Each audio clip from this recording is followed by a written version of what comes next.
Hello again everyone, Marcus here. I review stuff. Today I'm reviewing the song Celebrated Summer by Husker. This is part of my ongoing series where I'm listening to songs that come from albums that are on Rolling Stone magazine's list of the 500 greatest albums of all time.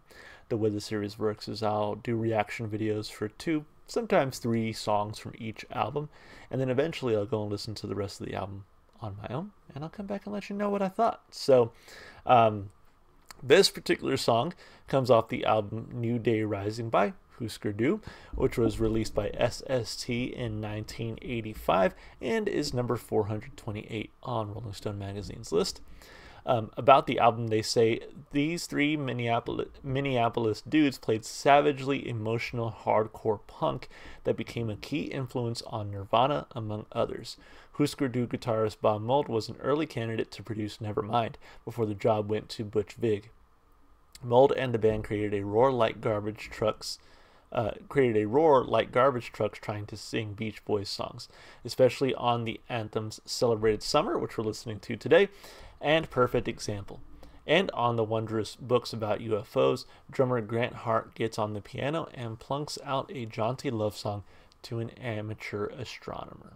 Cool. So, Husker has been one of those bands that I've heard of, and I like to watch like YouTubers who are sort of music historians who talk about music, and I feel like Husker is one of those bands that they always sort of talk about being a big influence here and there, but again, one of those bands that I've just never really listened to on my own. So, kind of excited to jump in and see what they're all about, and with that, I say we do so. Husker Celebrated Summer.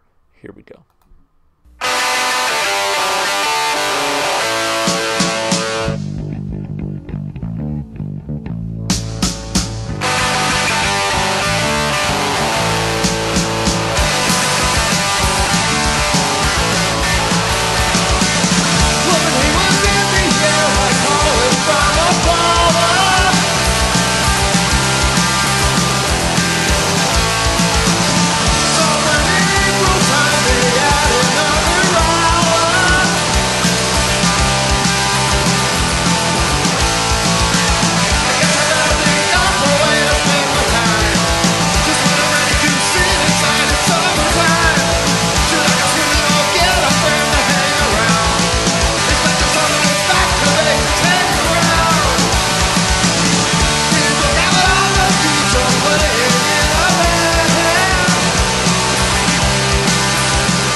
Then the sun disintegrates between a wall of clouds.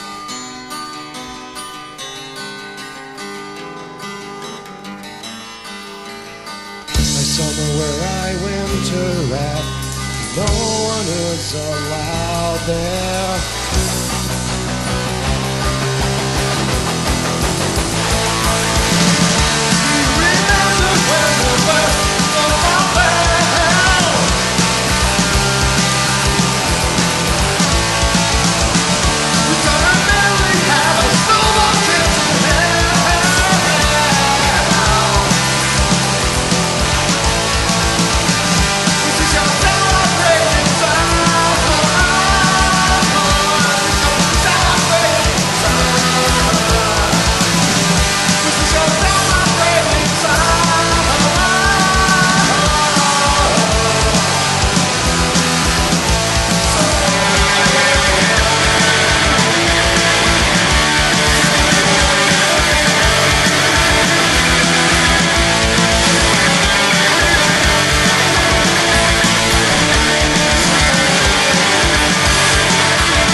like that. I think that was a nice, like, first little introduction to this band. Overall, I enjoyed it. I can't say I loved it, I'll be honest with you, but I really enjoyed it. So let's break it down piece by piece like we always do, of course, starting with the lyrics.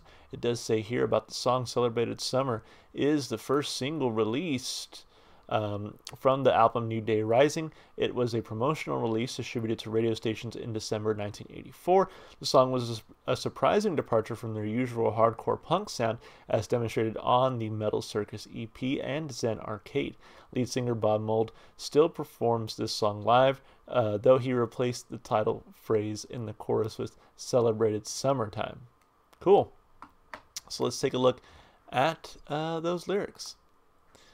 It says here, love and hate was in the air like pollen from a flower. Somewhere in April time, they add another hour. Daylight savings, I assume he means. I guess I better think up a way to spend my time. Just when I'm ready to sit inside, it's summertime. Should I go swimming or get a friend to hang around? It's back to summer, it's back to basics, hang around. Getting drunk out on the beach or playing in a band. And getting out of school meant getting out of hand. Was this your celebrated summer? Was this your celebrated summer? Was this your celebrated summer? I mean, to me, unless I'm just reading it too much on the face, I'm like, this kind of just sounds like being young, having fun once school lets out for the summer, just having fun and enjoying yourself, getting up to all kinds of stuff. That the sun disintegrates between a wall of clouds. I summer where I winter at, no one is allowed there. Do you remember when the first snowfall fell, when summer barely had a snowball's chance in hell? Was this your celebrated summer? Was this your celebrated summer? Summertime, summertime. Do you remember when the first snowfall fell? Was that your celebrated summer? So again, on its face, it sounds like a song where it's like, hey, I'm young, I'm having fun, celebrating summer, getting into shit, and then winter comes and maybe I'm not so happy or having fun. But because of the whole winter mention kind of in the second half of the song, I'm wondering if it's about something else entirely. If it's about like youth and it running out, right? Like, again, being young, having fun, and that is sort of your celebrated summer. It's the part you look back on, you're like, man, that was so fun. Those were such great times. But then when winter comes, and I think winter here is a metaphor for old age, it's like you sort of look back on that celebrated summer and you're just like, damn, like where did it go, I think you could read it that way. I don't know if it's meant to be read that way, but regardless, I think it is kind of interesting lyrically, and for that I'll give it 2 thumbs up. I enjoyed it. As far as instrumentation and vocals go, I gotta say, I think the reason why I like this song but don't love it is the fuzziness of this recording. I don't know if it's because, the YouTube video that I chose is, like 12 years old, right? And we have sort of raised our audio standards since then. Or if it's just meant to sound like that. But I feel like some of the fuzziness and maybe the distortion of the recording sort of took away some of the clarity in the instrumentation, which again, if that is the case, that it was done purposefully, I get why, because again, this is a band that would go on to influence so many artists like, again, Nirvana, who, built an entire genre on sort of this fuzzy grunginess, if you will. But I think there were parts of the instrumentation that I wanted to love. But again, because of that fuzziness, I was just like, it's all right. I think the guitar is one of those where, like, when the song first started, I was like, oh, this guitar is going to go hard. And it did. It was good work, but I just wish there was a little bit more clarity in that recording. I don't know. So with that said, like, I enjoyed the instrumentation. I enjoyed the vocal style. I really liked how it was, kind of fast-paced in the first half of the song. You get this little short kind of break in between, then it kind of picks up again, and then it slows down again. I liked that sort of mixture of styles. It wasn't just fully in your face, like, hardcore punk rock, like as we've read and as they've mentioned here. It was sort of interspersed with a little bit softer tenderness that I think really worked with the song. So, I mean, overall, I still really enjoyed it. So I'm going to give it a thumb up for instrumentation and vocals. As far as replay value goes, again, this is a great introduction to Husker Du. I think this is the kind of song that makes me want to hear more from them. So I think, being, again, like the first song I've ever heard from them and being one that I generally enjoyed, I think this is definitely going to make the playlist. Can't wait to listen to it again. So I'm going to give it a thumb up for replay value. Overall, a fantastic song and another great entry into this series. And with that, hey, as always, if you enjoyed the music, go support the artists. Go listen to their music wherever you can. And if you enjoyed what you saw here on the channel today, consider supporting the channel by just doing all the normal stuff you do on YouTube. You know, like and subscribe and comment. You can even check the description if you'd like to follow me on Twitch, TikTok, or Instagram. Another song down. We'll do at least one more, maybe two more from this album, depending on how this next song goes, and then we'll move on. Cool, guys. Hey, hope you're still enjoying it. Hope you enjoyed the video. Hope to see you in the next one. Bye for now.